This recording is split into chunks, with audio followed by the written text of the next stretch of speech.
Trawlers relocated to Rutherford from Sydney in 1975 with the assistance of the Department of Decentralisation and Development. Trawlers has its own foundry and machine shop, with the casting of bronze still remaining much the same as it has since the Bronze Age. Trawlers casts in bronze and aluminium, with the molten aluminium seen here at 900 degrees Fahrenheit. The foundry not only supplies its own machine shop, it also services companies such as BHP, Comsteel, Macy Mining and Carrington Slipways. The 60th birthday celebrations make Trawlers unique as one of Australia's longest running manufacturing operations. There are not too many companies around today that are still in the same line of business that they were 60 years ago. This company actually started in 1913 and the Trawler family became involved in 1927. At that time it was a non-ferrous foundry and engineering manufacturer, and that's what we essentially are today. And there are still Trawlers involved in the company? Yes, John Trawler was in the management of the company for many years and still remains on the board as a director. And the fourth generation Trawler, Philip Trawler, is the marketing manager in the company today.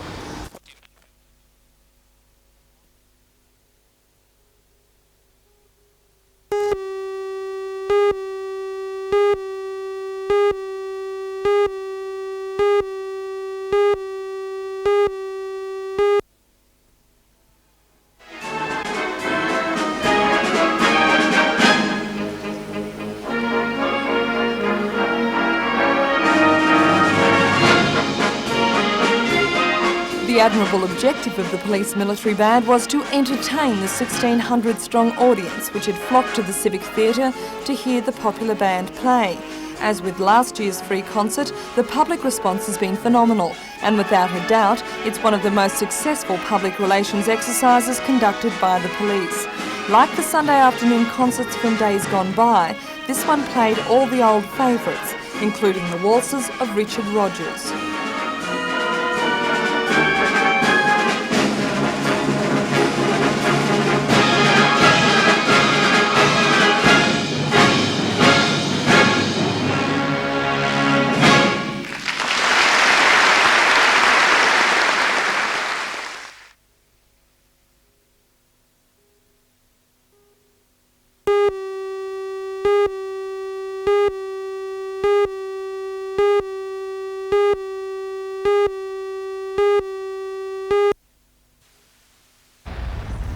The Macquarie jet was on a routine training flight from the Amberley Air Force Base in Queensland to Williamtown when the crash occurred.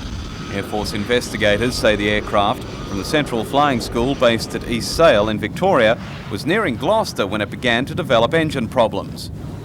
And about 11:15 local time, there was a call over the air traffic control net to say that he had severe engine problems, and shortly thereafter he apparently ejected. We had no further communication with him. The pilots, 30-year-old Flight Lieutenant Dennis Hume from East Sale and 25-year-old Flight Lieutenant Brendan Hesland from Raymond Terrace, ejected safely into bushland northwest of Gloucester. Because of the rugged terrain, icy conditions and poor visibility, search and rescue personnel could not reach them for several hours. To make their recovery more difficult, one of the pilots had been caught in a tree by his parachute. Air Force officials say despite their ordeal, the two pilots are in good spirits. The RAAF also says it won't be grounding any of its Macquarie jets following the incident. No, the other Macquaries haven't been grounded. We are still carrying on with routine flying operations. Tonight, an RAAF ground crew will move into the rugged bushland where the wreckage of the Macquarie jet is located. Meantime, a court of inquiry into the incident is expected to get underway either tonight or tomorrow.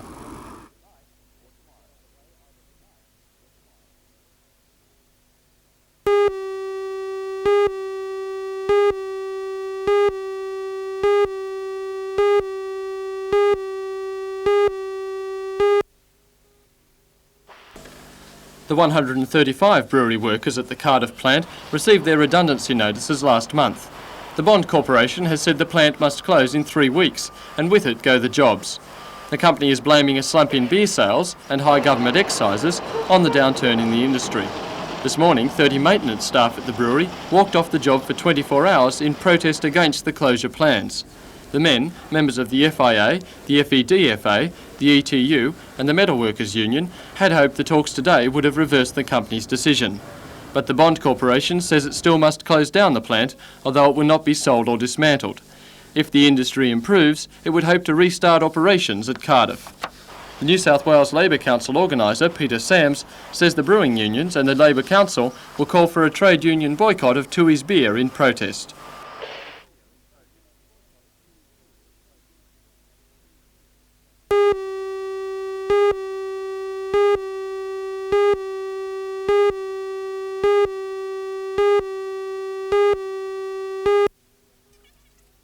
because 7,000 miners filled Miller Park at Branxton today, indicating the gravity of the crisis in the coal industry.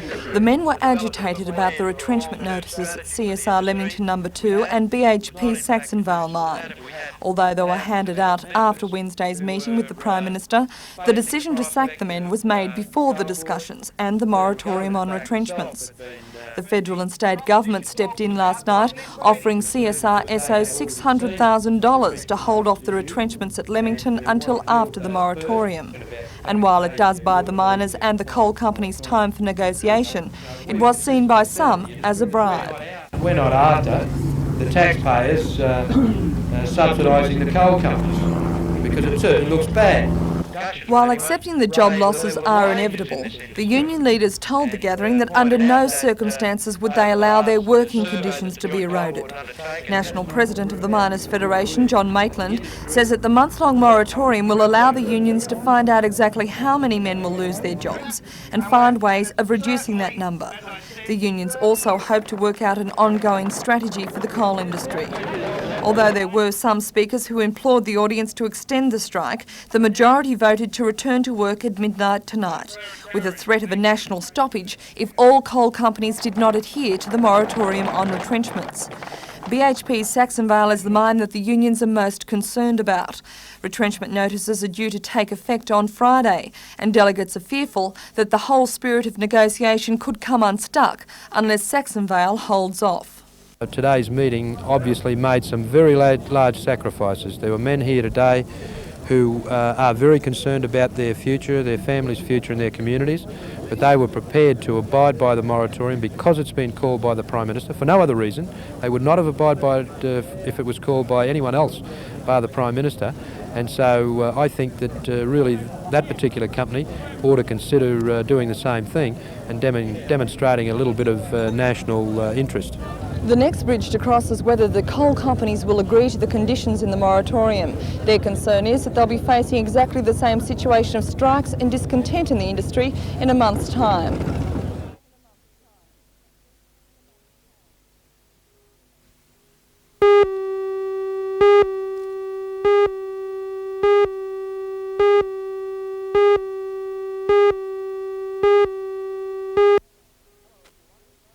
Hello everyone, tonight I'll have a report on a major safety award won by the Newcastle Wire Mill.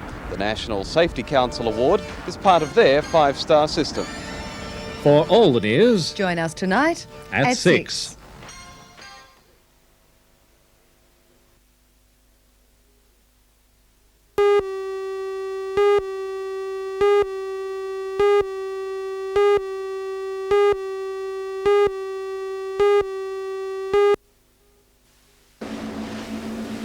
Lynn Preston is the first and only female boating service officer in the Maritime Services Board. Usually based in Sydney, she is spending several months at Lake Macquarie checking moorings and boats. With her comes the latest MSB launch, especially for this job. Worth more than $100,000, the vessel sports new navigational and communications technology. All boats and buoys on the lake are required by law to be registered. However, of the 3,000 moorings, the MSB has records of only 1,200, and only 20% of these meet all requirements. The MSB says the neglect means that many moorings are in dangerous positions or too close together. Boat owners have until August the 31st to correct this. The MSB plans to examine every mooring on the lake and tag those that don't meet regulations. Each buoy or vessel that fails to comply is left with a plastic bag of documents. The packet contains a letter explaining the infringement and an application for an occupation licence. The application fee of $50 will no doubt be annoying to some boat owners, but the MSB says they stand to lose much more if the warnings are ignored. That could mean a fine of up to $400 per offence in breach of the legislation. The MSB denies that the clean-up is simply a money-making operation. There are two criteria for the MSB conducting this clean-up. Principally, it is in response to a need to enhance user safety on the water, and secondly, to unclutter the lake as it stands at the present time. The MSB says the problem has been allowed to develop to this level because previous to this year the work was centralised in Sydney. However, the regionalisation of the Waterways Division in June means that Newcastle now has its own office. Officials there say this means the lake will now be under much closer scrutiny.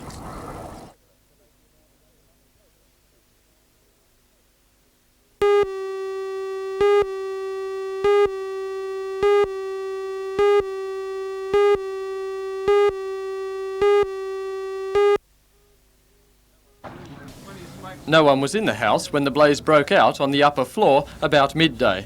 The warm day and brisk breeze quickly turned the brick shell into a raging firebox, with flames threatening a next-door weatherboard home as well. Shirley Wilson alerted the fire brigade. When I got to the corner here, this house, all the flames were coming out of the back window. So I screamed out to the fellows up on the roof. There's people building the house up there. And then I ran in to ring 000. And then by the time I got back from ringing 000, the whole back was alight. And we couldn't do anything with that house. Brigades from Soldiers Point, Corlett and Nelson Bay extinguished the fire in half an hour, by which time the occupant had arrived to discover all but his garage a mound of ash.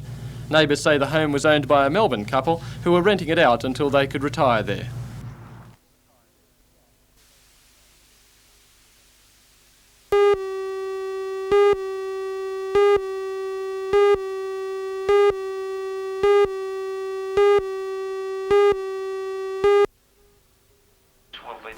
The centre in Kelly Street was originally a bowling club, then a preschool, before being converted into Scone's tourism office. Total cost of the conversion was $130,000, half of which came from the federal government. The building houses a coffee lounge as well as an arts and crafts centre. It's been operational since May, but Tourism Minister John Brown officially opened the building today by unveiling a plaque. Scone sees itself as part of the Hunter Valley tourist package, offering the Glenbourne State Recreation Area and the picturesque rural beauty of its booming horse breeding industry. Scone Shire Clerk Ian Nunn says the centre's concept is unique.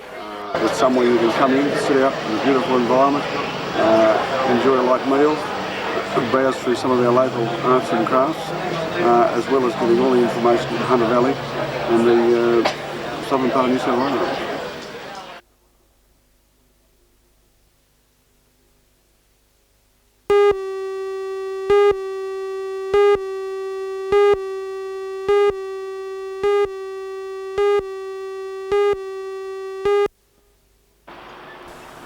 Police say that at 9:25 this morning, a man purchased some chewing gum at the mobile service station on the corner of Llewellyn Street and Glebe Road, Merriweather. When the female attendant turned her back, he produced a sawn-off .22 calibre rifle and demanded money from the till. According to police, the man then escaped on foot, leaving the attendant shaken but unharmed. Around 12 o'clock, another service station was hit. This time a Caltex station on the corner of King and Charles Streets, Warners Bay.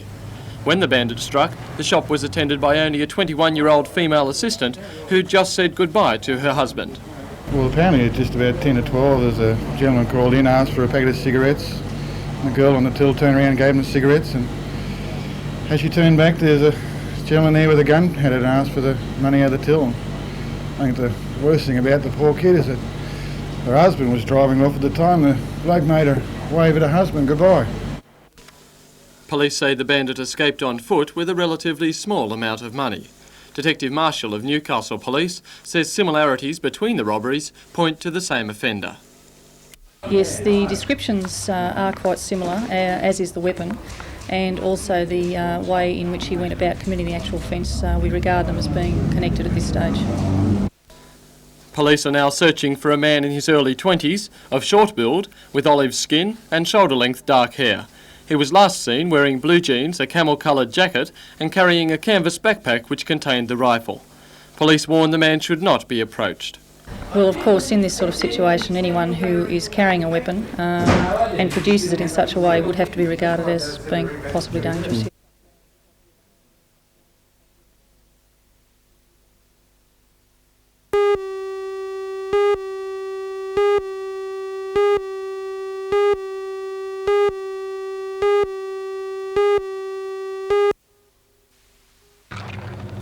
This is the scene of the accident this morning, the corner of Medford Road and Norfolk Street.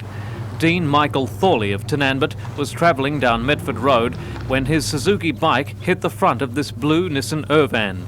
The van, being driven by a 54-year-old East Maitland woman, was waiting to make a right-hand turn into Norfolk Street. Thorley was thrown from his unregistered bike and suffered head injuries, a broken right leg and a punctured lung. Paramedics worked furiously at the scene to stabilise the young motorcyclist. He was transported to the intensive care unit at Royal Newcastle Hospital, but died there a short time later.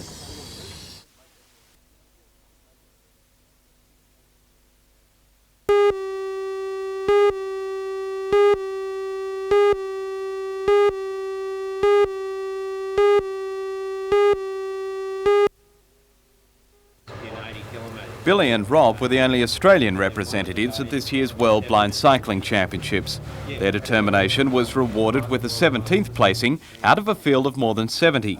Blind tandem cycling is a major sport in Europe, with the Dutch, West Germans and French filling the top places over the 6 days of the competition. Each day the tandem teams would average between 70 and 80 kilometres road racing against the clock. The Australian pair also picked up a third in the lead-up to the Worlds, the French selection race. And one of the highlights of the trip, finishing 3 hours before the Tour de France down the Champs-Élysées in front of a capacity crowd.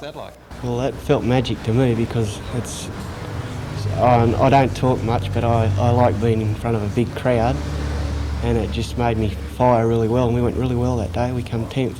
Yeah, do you think you could have done better or not? The best we could have hoped for would have been about 9th. The top 8 were just a cut above the rest. What was the standard of racing like? Was it as you expected? It was, but there were more good riders than I thought there would be. It was like riding a true European bike race. And as for the tandem combination, Rob has now retired, and Billy will be teaming up with fellow Curry rider Philip Holtz for a shot at next year's Australian Championships, and maybe another trip to the world titles.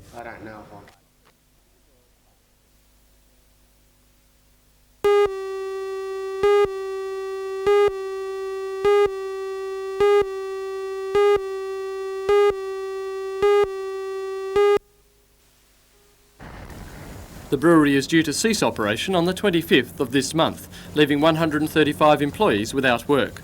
The unions fought the closure, but to no avail. Last Wednesday, the majority of employees, members of the Liquor Trades Union, accepted the company's redundancy package.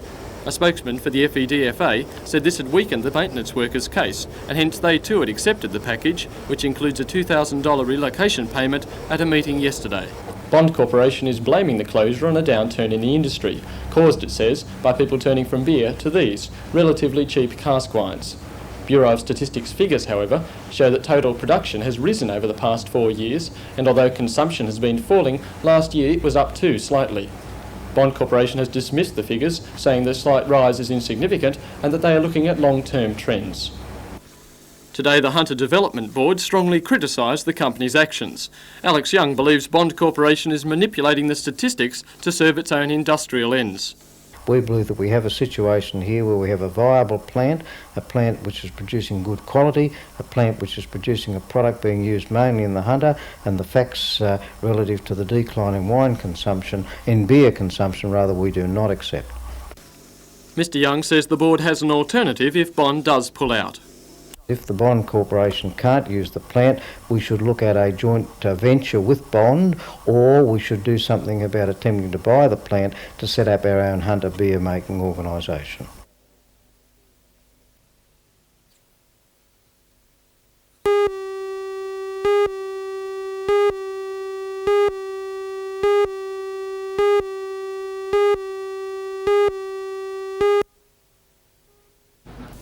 Neil Henderson, Glenn Dowie and Mark Turnbull were part of Australia's gold medal winning soccer team.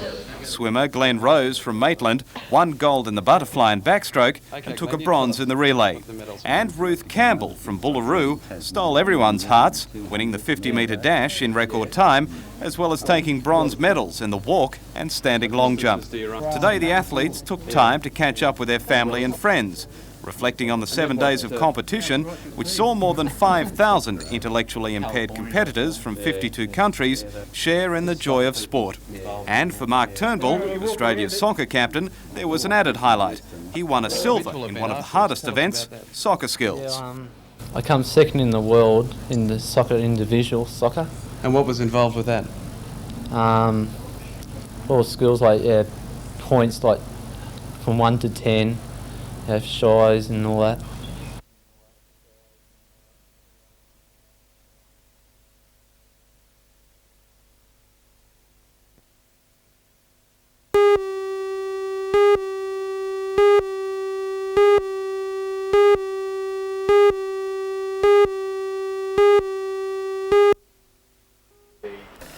When the reformed Workers' Compensation Act was passed in July, a total of 16 bills were amended.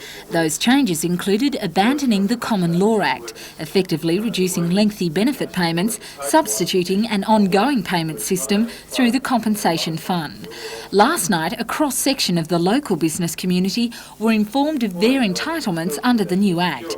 In an attempt to closely monitor the new scheme, the state government has established a Workers' Compensation Review Committee to implement the new laws and resolve any problems. Member for Waratah John Price is chairman of that committee, which includes representatives from employers, the Labor Council, State Compensation Board and the Occupational Safety and Rehabilitation Council. Mr Price says the committee's main role is to keep the lines of communication from all sectors open. To take the Act as a conglomerate, I would say very few people are fully understanding of it. But together we have a range of experts in various aspects of the bill and the Act, the employers, the employees and the people concerned with the medical safety side and rehabilitation.